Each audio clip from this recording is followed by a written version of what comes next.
Assalamualaikum warahmatullahi wabarakatuh. Perkenalkan, saya Siti Hidayati dari SDN 1 Sidorejo, calon guru penggerak angkatan 7 Kabupaten Blora. Di sini saya akan merefleksikan hasil wawancara dengan dua kepala sekolah, yakni satu Bapak Haji Rukun SPD dari SDN 1 Sidorejo, dan yang kedua dengan Ibu Siwi Budi Astuti dari SDN Klagen. Berikut hasil refleksi yang saya lakukan kepada dua kepala sekolah.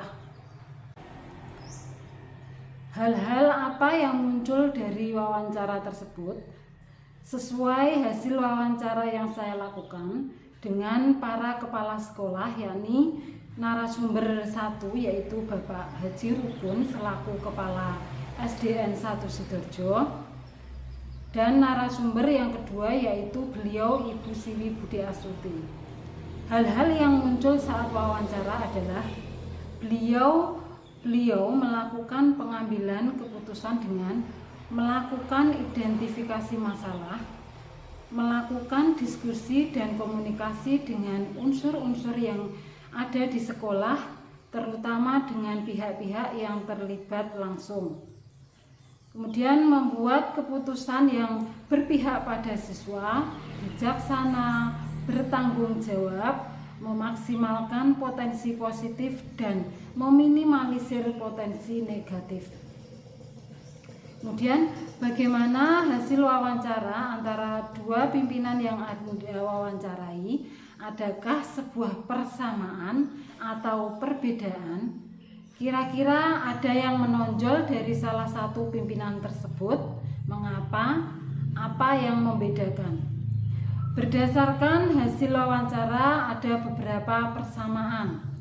Dalam wawancara yang saya lakukan bersama kedua kepala sekolah ada banyak persamaan, yakni cara beliau mengidentifikasi masalah atau kasus yang terjadi pada sekolah.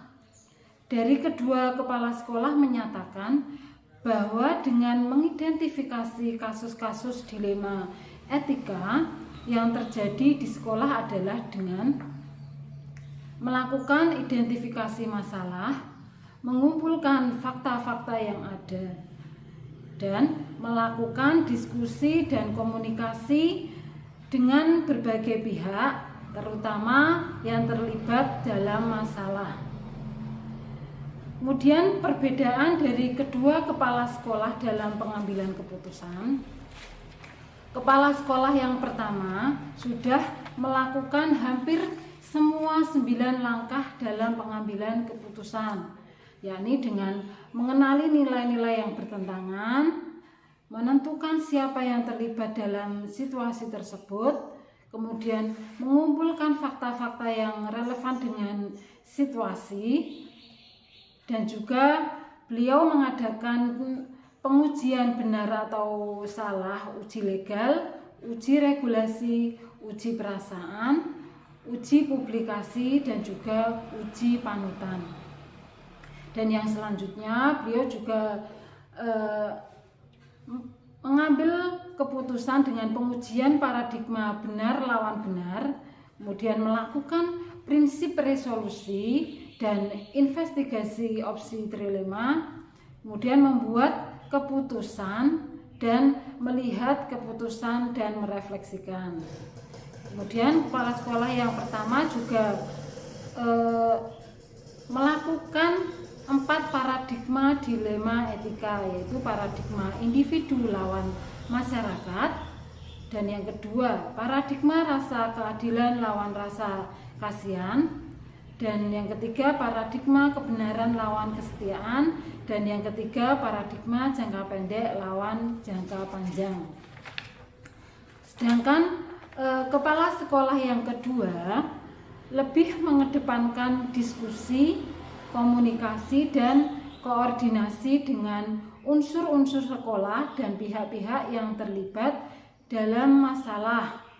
Kemudian beliau mengumpulkan data atau informasi terkait kasus yang dihadapi.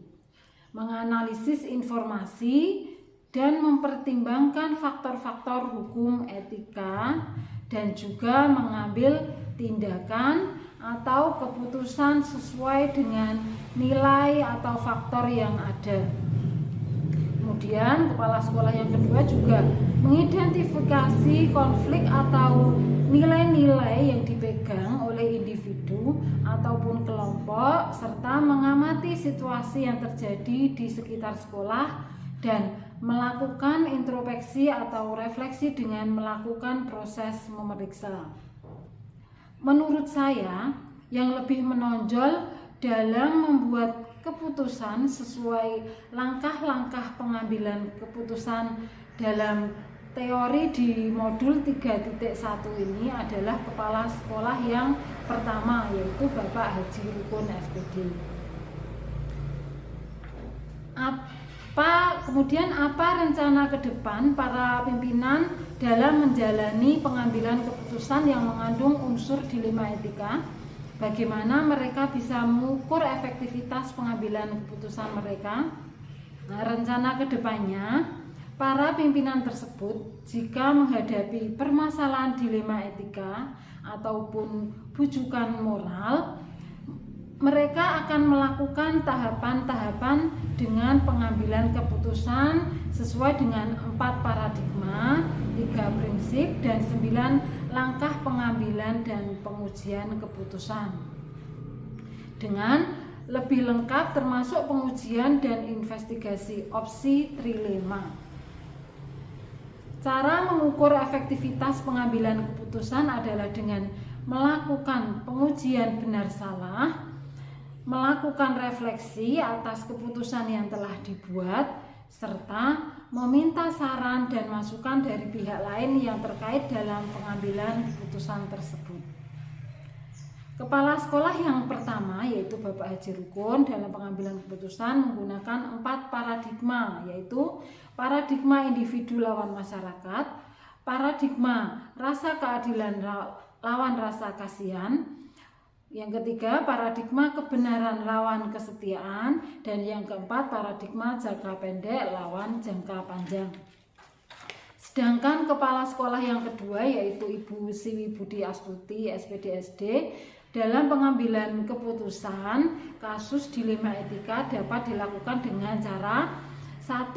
Mengumpulkan data atau informasi terkait kasus yang terjadi.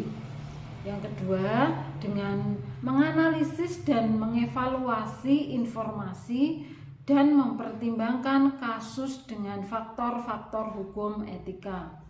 Dan yang ketiga, mengambil tindakan atau keputusan secara langsung. Kemudian, bagaimana Anda sendiri akan menerapkan pengambilan keputusan dilema etika pada lingkungan Anda, pada murid-murid Anda, dan pada kolega guru-guru Anda yang lain? Kapan Anda akan menerapkannya? Di sini saya akan menerapkan 9 langkah pengambilan keputusan dengan tetap mempertimbangkan manfaat-manfaat yang ada atau timbul dan risiko-risiko yang muncul dalam setiap permasalahan dilema etika, baik ketika berhadapan dengan masalah murid maupun ketika ada kolega guru yang menemui masalah dilema etika. Saya akan menawarkan mereka untuk mengambil keputusan sesuai 9 langkah pengambilan dan keputusan yang telah saya pelajari di modul 3.1. Dan saya akan mulai melaksanakannya segera mungkin setelah ada permasalahan yang ada di kelas saya ataupun di lingkungan saya. Demikian refleksi yang saya lakukan dengan kedua kepala sekolah SDN 1 Sidoarjo dan SDN 1